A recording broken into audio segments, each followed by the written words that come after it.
សួរគ្រូខ្ញុំឈ្មោះជាសុផានមកពីក្រុម AU5 បាទថ្ងៃនេះខ្ញុំសូមចូលបង្ហាញពី command មួយចំនួនក្នុងការបង្កើត group និងការកំណត់ permission ផ្សេងៗដល់ group ឬក៏ user ឬក៏បង្កើតនៅ file text មួយចំនួនបាទអញ្ចឹងជាដំបូងខ្ញុំសូមចូលទៅធ្វើការភ្ជាប់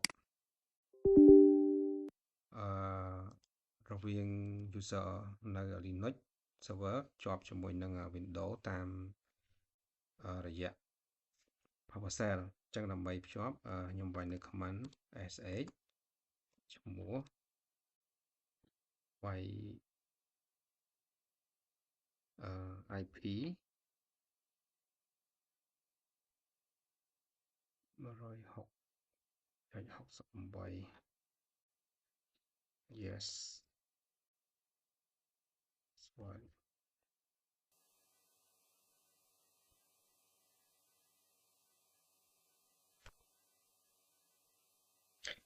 បាទអញ្ចឹងជំហានដំបូងគឺខ្ញុំចូលទៅសុំបង្កើតនៅ group ចំនួន3បាទអញ្ចឹងcommand ក្នុងការបង្កើត group sudo group add ឈ្មោះ group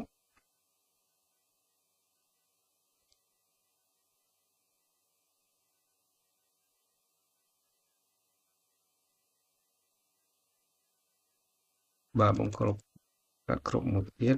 p បង្កើត group មួយទៀត ux UI បាទដើម្បីបញ្ជាក់ថាគ្រប់បង្កើតបានជោគជ័យឬមិនជោគជ័យខ្ញុំសូមធ្វើការ list បង្ហាញគ្រប់មួយចំនួនប្រើនៅ command get 10 group បាទអញ្ចឹងគ្រប់បង្កើតបានជោគជ័យ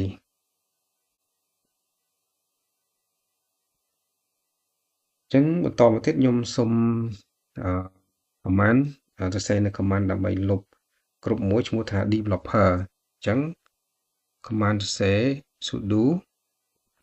group del ឈ្មោះ group developer បាទ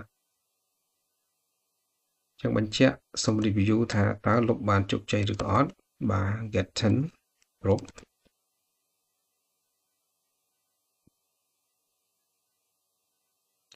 ហើយចឹងបាត់ហើយនៅសល់តែ2ទេបន្តមកទៀតខ្ញុំសូមធ្វើការសរសេរនៅ command ដើម្បីបង្កើត group នឹងឡើងវិញអញ្ចឹង sudo group add developer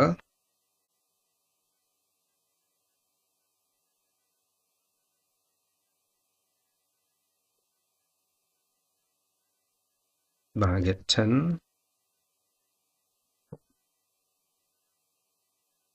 បាទបង្កើតបានវិញហើយនឹងជាបន្តទៀតខ្ញុំសូមធ្វើការចូលទៅបង្កើតនៅfile មួយចំនួនដែលមាន extension ជា text.txt អញ្ចឹងដើម្បីចូលទៅបង្កើត file ជា text បាទប្រើនៅ command text បាទឈ្មោះគ្រប់ដែលត្រូវការឈ្មោះ file ដែលត្រូវការបង្កើត developer process.txt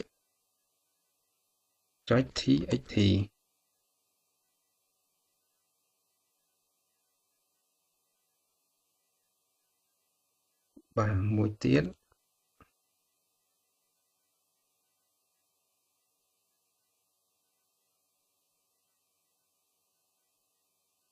បាទមួយទៀត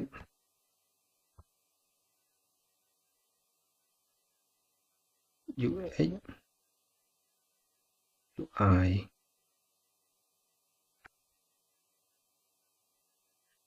ដូចនេះដើម្បីបញ្ជាក់ថាបង្កើតបានឬមិនបានខ្ញុំចូលទៅ list ដែលទៅបង្កើតដែលប្រើ command ls បាទសូម clear ម្ដងសូមធ្វើម្ដងទៀត ls ដក a បាទអញ្ចឹងគឺបង្កើតបានដោយជោគជ័យទាំង3នេះអញ្ចឹងសូមបន្តទៀតខ្ញុំសូមចូលទៅធ្វើការកំណត់បាទដើម្បីធ្វើការ កំណត់ file permission ទៅទម្រង់លេខ755ដែលកំណត់ទូទៅដែលមានសិទ្ធិក្នុងការ access ចូលអញ្ចឹងដើម្បីចូលទៅកំណត់បានខ្ញុំប្រើនៅ command chmod បាទវាលេខកំណត់យកឈ្មោះ data ដែលបង្កើតថ្មីមិញ process .txt បាទ enter បង្កើតមួយទៀត ops .txt នឹងបង្កើតមួយទៀត ux/ui process txt អូខេអញ្ចឹងសូមធ្វើការ review ម្ដងទៀត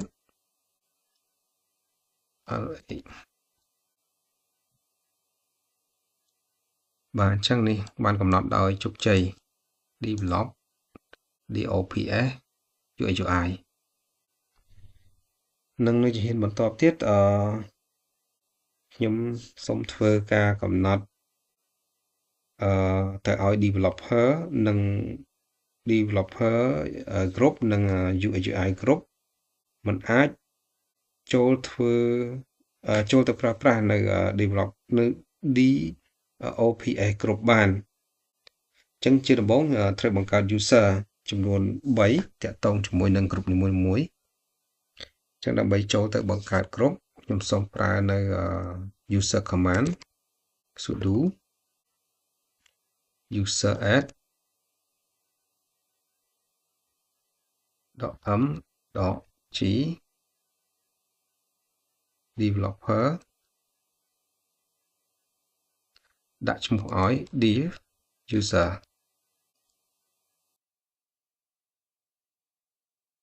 directory ឲ្យបានមានរួចហើយ list add wd/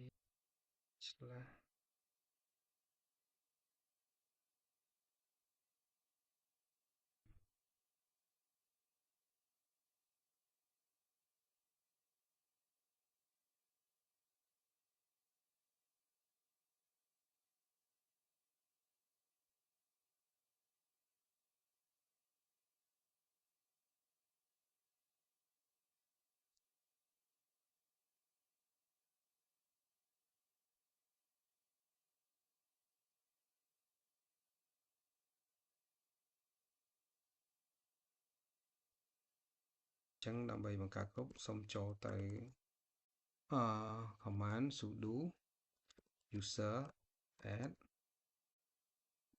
.m.g developer ឈ្មោះ f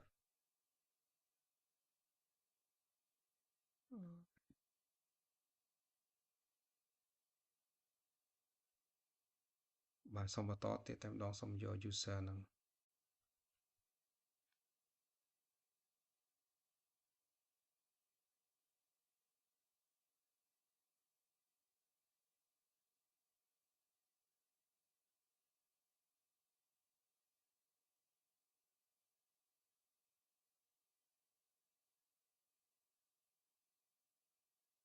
បាទសិតតែមានដល់នេះ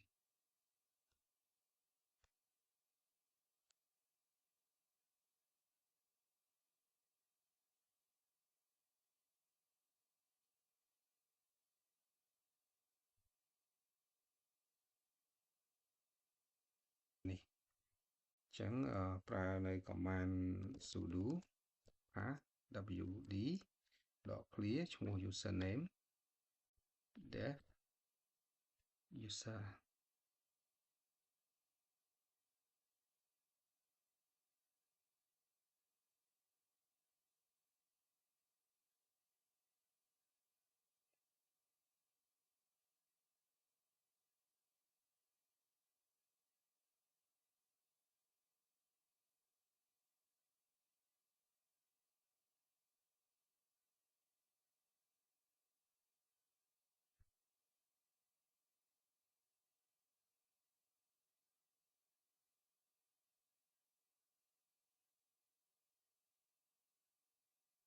បន្តទៀតខ្ញុំ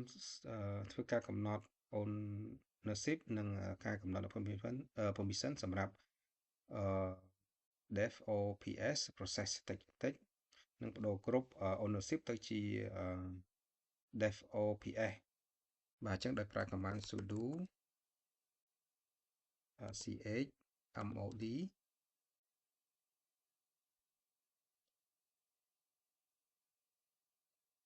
dops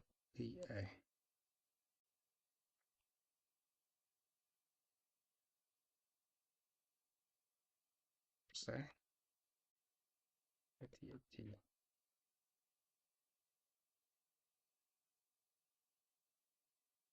input protocol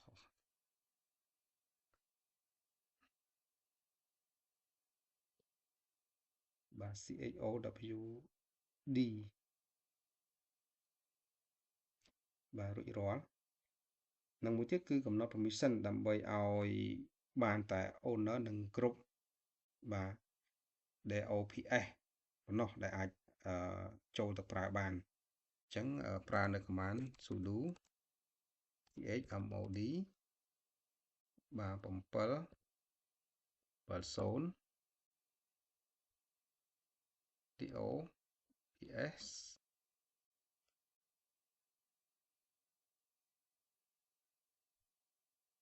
process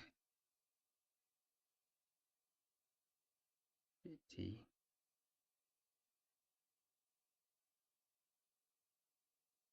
ដូចនេះដើម្បីដឹងថាកំណត់បានឬមិនបានសូមចូលទៅធ្វើការ list review បាទបន្តិចសិនដែលវាយ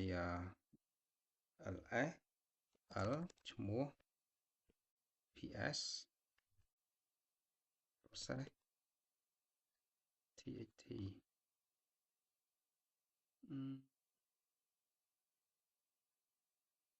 ខុសតិច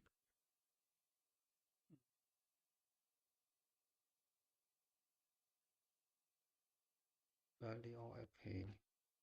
បាទអញ្ចឹងកំណត់បានជោគជ័យបន្តទៀតខ្ញុំធ្វើការ switch user ដើម្បីចូលទៅ access មើលfile បាទ dops នេះដោយ switch ទៅ user 2ដើម្បីធ្វើការ verify su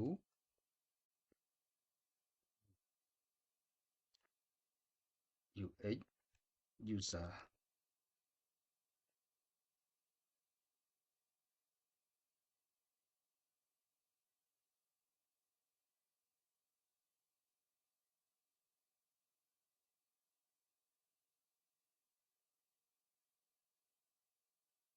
បាទអញ្ចឹងខ្ញុំធ្វើការ access ដើម្បីទៅបើកមើល file ហ្នឹងដែលវាយអញ្ចឹងខ្ញុំសូមវាយhead dops process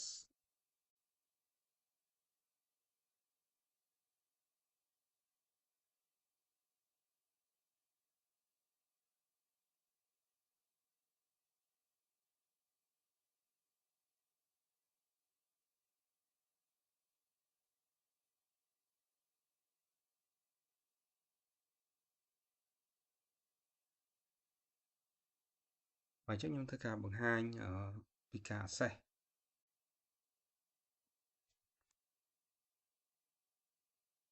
អញ្ចឹងខ្ញុំធ្វើការបង្ហាញពីការ access ចូលទៅបើក file ហ្នឹង file ដែលបានកំណត់អនុញ្ញាតបានតែគ្រប់ដែលអាចចូលបាននិងផ្សេងទៀតដែលមិនមែនជាគ្រប់ឬក៏ user ដែលមិនអនុញ្ញាតគឺមិនអាចទៅមើល file ហ្នឹងបានអញ្ចឹងខ្ញុំសូមវាយ sl -l file ដែលបានកំណត់ process t បាទអញ្ចឹងបើកបានចំណែកមួយនេះខ្ញុំសូមបដូរទៅ user ដែលមិនអនុញ្ញាត su ux user អញ្ចឹង sl -l dops process txt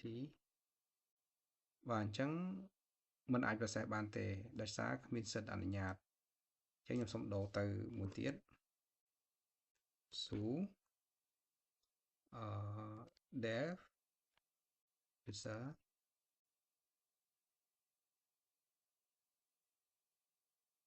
ចឹងខ្ញុំសូមវាយដដែល l ដកទ្វា ops សេសចុចបាទมันអនុញ្ញាតដូចគ្នាចឹងខ្ញុំមានប៉ុណ្ណឹងសូមអរគុណលោកគ្រូមកជម្រាបលា